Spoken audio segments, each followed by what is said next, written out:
of But what if you don't name it? stuff. What if you just use the words that are there? I'm Mm-hmm. feeling not good enough. I'm feeling, not naming it, I'm frustrated or I'm Oh angry or yeah. I'm whatever those generalized labels are. But what if you're naming it with what is in there? You Just know what saying it I'm out saying? loud. Just saying it out Yeah, because loud. I think An part of it affirmation. was like, okay, now I'm shit. You know, I could say something like that. And then I'm thinking, do I have a problem? Do I have a hormonal problem? Maybe I have this condition that my friend was just telling me about. It's called PMDD.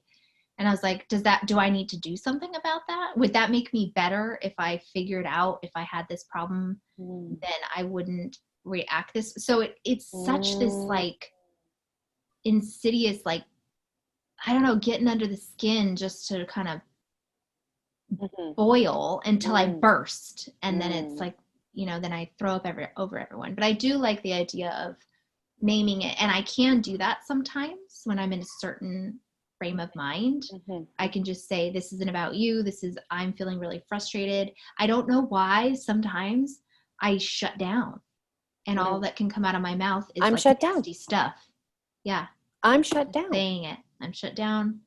I'm trapped inside myself. But also maybe, and I love this. Kieran and I made a word. I think it's banana. Can't really remember what it is at the moment. But I read it in a book and I loved it. They would say the date of their anniversary and they'd be like, October 18th or whatever it was. And that Mm-hmm. immediately everybody had to stop.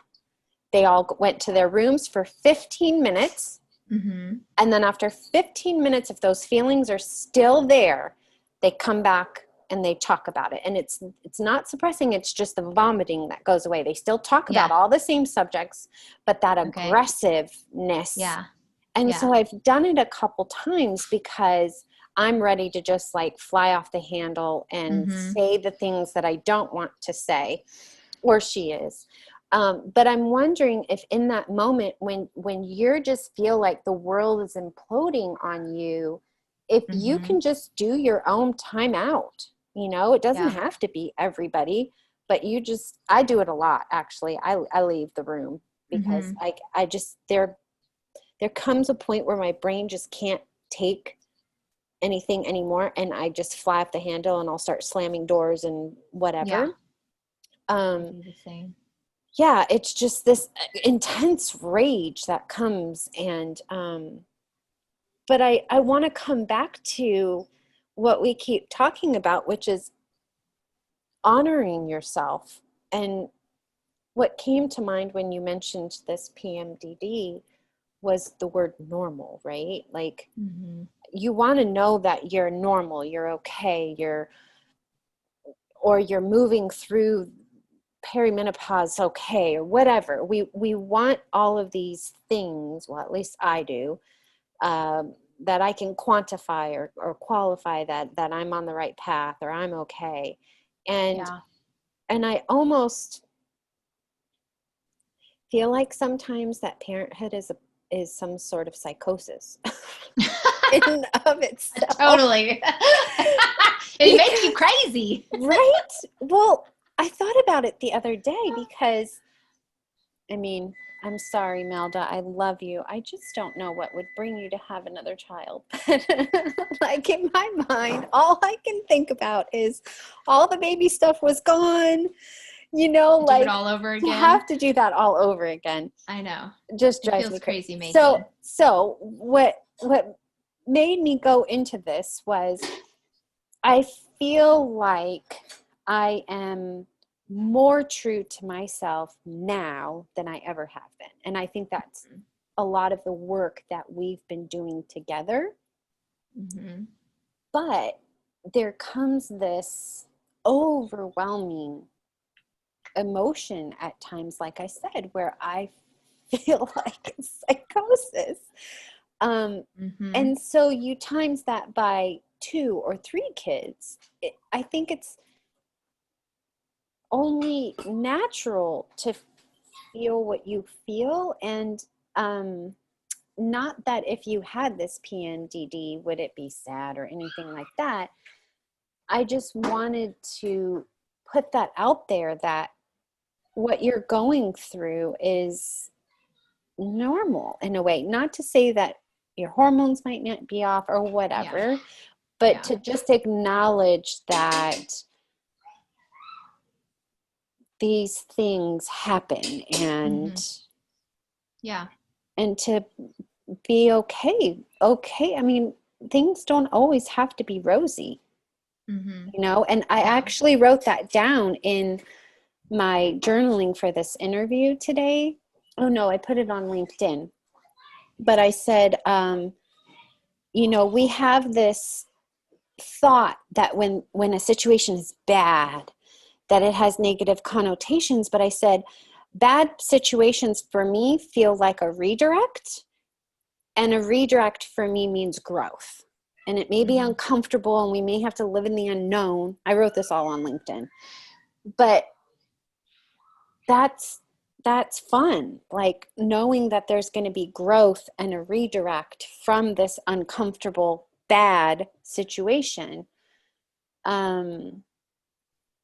is exciting at times. Living in it sucks. Yeah. But Agreed. knowing that something could come of it, and Yes. I don't think that you need advice or anything like that, because like you said, you just need validation. And I would hope that you would take away from this is just validating yourself in the moment of whatever is coming up for you. This is me today. You don't have Yeah. to label it, but this is who you guys are dealing with. Accepting.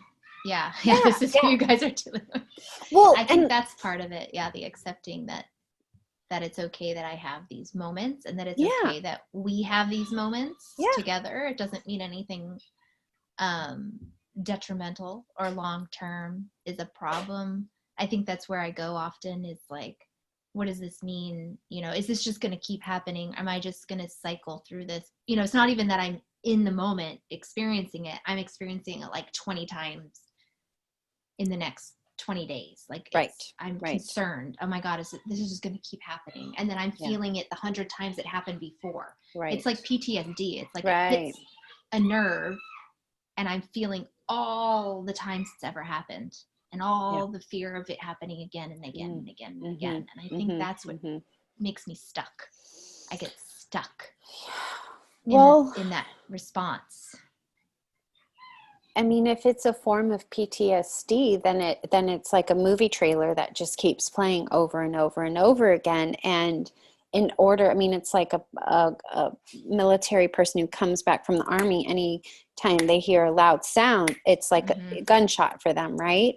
And so there's, I mean, if these things are happening so often during the day, how could you think of it any different? You know, I mean, it would be like a gunshot going off in your ear each time, right? Yeah. Then you'd keep going like this, and Yeah, there's like a contraction that mm-hmm. happens, and I want to hide and go far away from the situation. And why Yeah. don't you?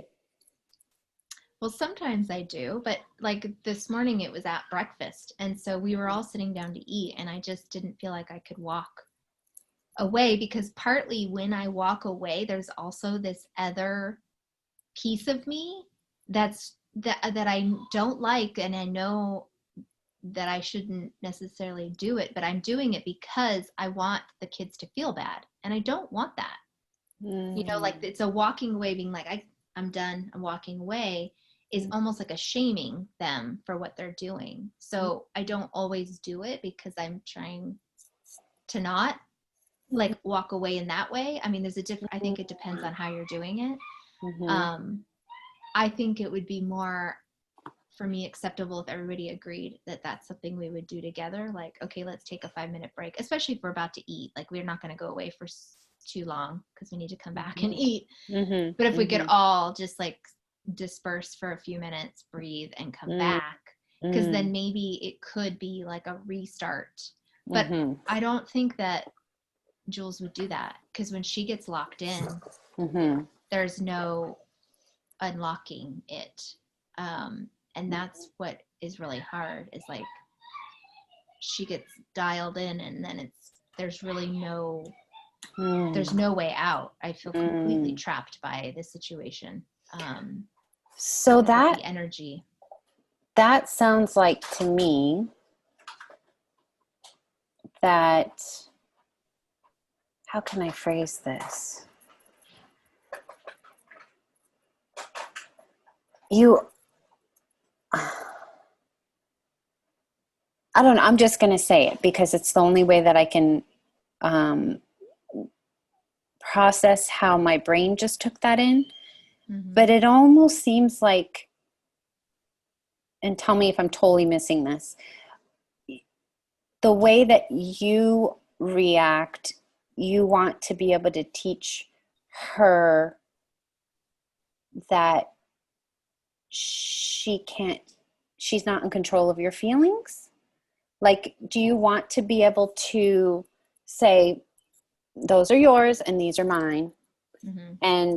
And this is the wall, and your feelings are going to reflect off that wall back to you, and my feelings are going to reflect off my wall back to me. Mm-hmm. But you can't control mine and I can't control yours. So this is how mommy's going to show up for herself today. Mm-hmm. And the way that I just took that little piece was, it almost felt like it was a teaching moment. Mm-hmm. For her. The way that you handle it is how you want to teach her to handle her own. Mm-hmm. And maybe and this is just all my interpretation. I'm not trying to put words in your mouth. Mm-hmm.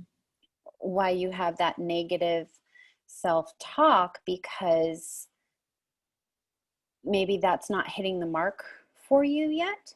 I don't know. That's mm-hmm. just how I saw that moment when you said, that she's locked in and you feel trapped. It's almost as if you want to own your feelings and you want her to own yours, but you don't want her to control yours. You want to be able to say, this is who I am today, and I see who you are today, and we need to just be okay with each other's. But that hers can't, like almost as if you have no Velcro, right? Yeah. Like it would just slide off because she owns that. Yeah. Yeah, and I was Teflon. Teflon. I couldn't think of the word. But not non-stick. I couldn't think of Teflon. I was thinking of a different word, and I'm like, that's not it. Works too. Yeah, like having her, like, okay, Jules, I see you, I hear you, I hear your frustration, and that's your space. It's almost like in Dirty Dancing. This is your space, and this is mm-hmm. my space, and you're gonna stay over, but we're still touching. We're still connecting. Those mm-hmm. vibes are still flowing between us, but you need to be responsible for yours. And if she's digging, you can either choose to interact or not, just whatever you want to show up and take control. And you talk so much about choice, and it sounds like you just are feeling like you don't have choice sometimes. And I don't like the word control, because that sounds more, more negative, but more structured, mm-hmm. because each situation is going to be different, right? And exactly. so you want to be able to show up one day one way, but a different way a different day. Yeah, it's not the same all the time, and that's the conversation I had with her. Is like, I don't have a solution that we can apply to every situation. Mm-hmm. But sort of my wish would be that, we can each have our experiences without like shaming or wishing it was different, because it is what it is. And I think we get into the suffering spiral when we're wishing it's different. Mm-hmm. And part of the problem is that she's always trying to have me fix it for her. And that's where I start feeling like I don't know right now. I can't. Like, you need to take this on. And so mm-hmm. she looks to me so much to mm-hmm. fix the problem. Mm-hmm. Mm-hmm. And I can't do that. And I told her today, I said, I need space sometimes. Like, I mm-hmm. can't respond right away. Mm-hmm. I need time. Mm-hmm. Mm-hmm. And so we did agree today that we could maybe walk away and call each other on the phone. So this was her idea the other day. She called me when we had an argument and said, I think it would be easier if we just talk on the phone rather than in person. And I said, okay. And it really worked well. So I think it's just a part of the process would be recognizing when we're in the loop and deciding that it's time to move away.